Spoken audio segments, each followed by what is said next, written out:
Quand le prophète était là, c'était lui le guide. C'était le guide suprême, c'est lui qui guidait, c'est lui qui faisait le hidayat. Un guide, en arabe on dit hadi, donc celui qui guide, et la guidance s'appelle hidayat.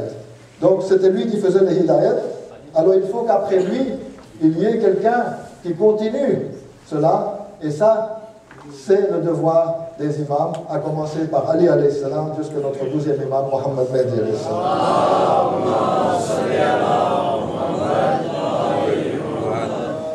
Alors si on regarde que le système doit rester stable, donc la guidance, ils doivent toujours avoir un guide. Alors, quand le prophète est parti, c'est les imams qui sont venus, chacun après lui, et quand notre 12e est arrivé, là, il y a un petit changement dans la guidance. Mais ça a été préparé. Comment?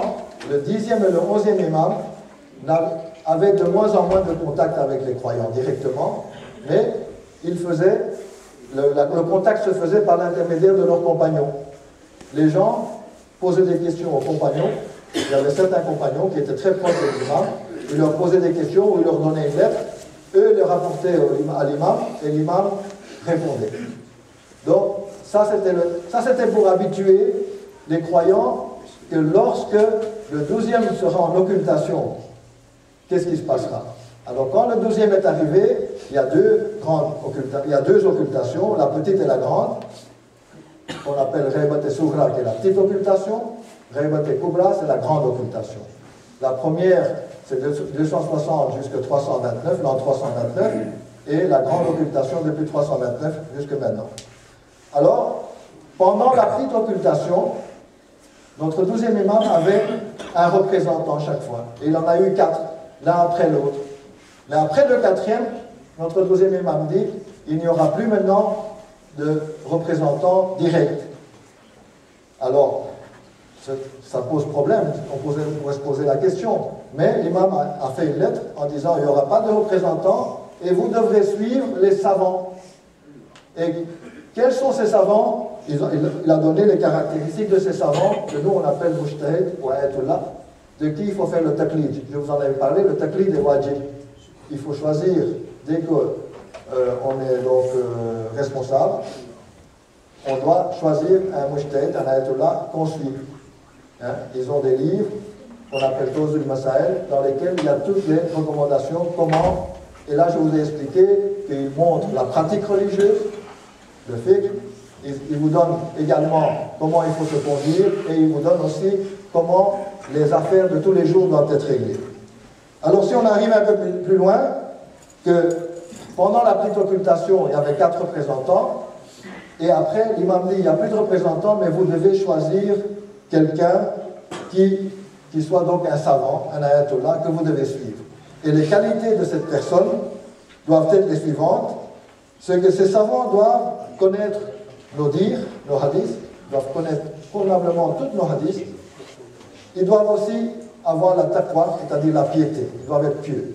Qu'est-ce que c'est être pieux, avoir la taqwa? Ça veut dire essayer, c'est les gens qui se contrôlent tellement qu'ils sont des pécheurs, mais ils font le moins de péchés possible. Ils font presque tout ce qui est wajib et mustahab, et rarement des péchés.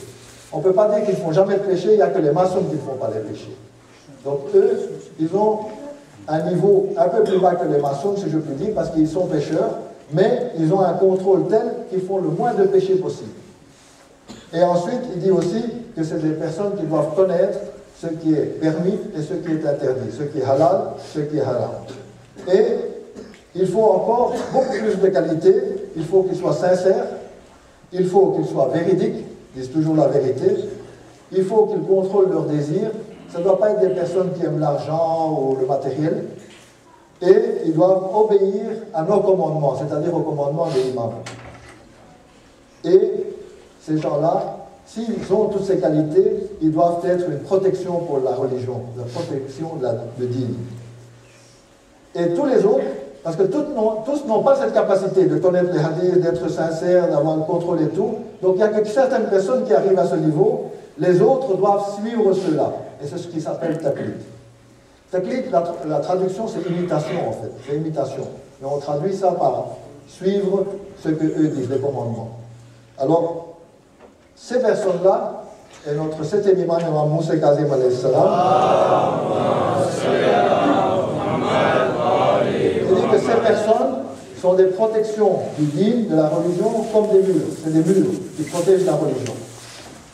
Et notre sixième imam a dit que ces personnes qui protègent comme un mur la religion, quand il y en a un qui meurt, c'est comme si le mur était fendillé, il y avait des fentes, et on ne sait pas réparer ces fentes. Parce que c'est une très très grande perte pour la communauté. Salawat.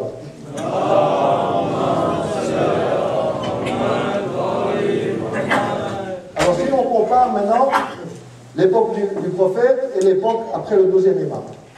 L'époque du prophète, quand le prophète a dit il faut suivre le Coran et l'Al-Bayt, beaucoup de gens se sont opposés, d'où toutes les branches qui se sont créées. Alors ici aussi, lorsque nos imams ont préparé cela, qu'il y a eu, on dit maintenant il faut suivre les savants, il y a beaucoup de gens qui s'opposent et actuellement les gens sont souvent, je dirais, impolis même envers certains ayatollahs, ce qu'il ne faut jamais faire. Chaque ayatollah est considéré comme un représentant du 12e imam. Donc on lui doit le respect. Si on a choisi un ou un autre, ce n'est pas parce qu'on a choisi un que les autres ne sont pas bons, tous sont bons. Maintenant, la question qui se pose, le taqlid est obligatoire, il y a plusieurs ayatollahs et souvent on arrive à des points que chaque ayatollah a un fatwa différent. Pourquoi? Comment faire? Et là aussi, la réponse a été donnée, qu'il faut suivre celui qui a le plus de connaissances, celui qui est le plus juste, adil, et celui qui est le plus pieux dans le taqwa. Donc c'est ça qu'on doit chercher quand on choisit. Maintenant vous me direz que chacun choisit, actuellement si en Europe on regarde, on a 2 ou 3 qui sont fort connus, que tout le monde suit. Mais avec ces 3 grands, quand on arrive, et souvent c'est le problème, c'est quand à la fin du Ramadan, quand on doit fêter la Eid al-Fitr, on a un problème. D'habitude on n'a jamais de problème, mais là on a un problème parce qu'il y a un mujtahid qui dit que si on voit la lune dans un pays qui a le même horizon, vous pouvez faire le Eid. Certains disent non, n'importe quel pays, le Eid, vous pouvez le Eid. Donc ça pose une... On se dit, mais pourquoi, comment est-ce possible que 2 mujtahid qui connaissent les mêmes hadiths, les mêmes imams, donnent des décisions différentes? Là, Moulana a bien expliqué, et ça a été expliqué à l'époque des imams et du prophète, que ça se passe comme ceci. Chaque personne qui a étudié les hadiths le voit dans sa façon de voir.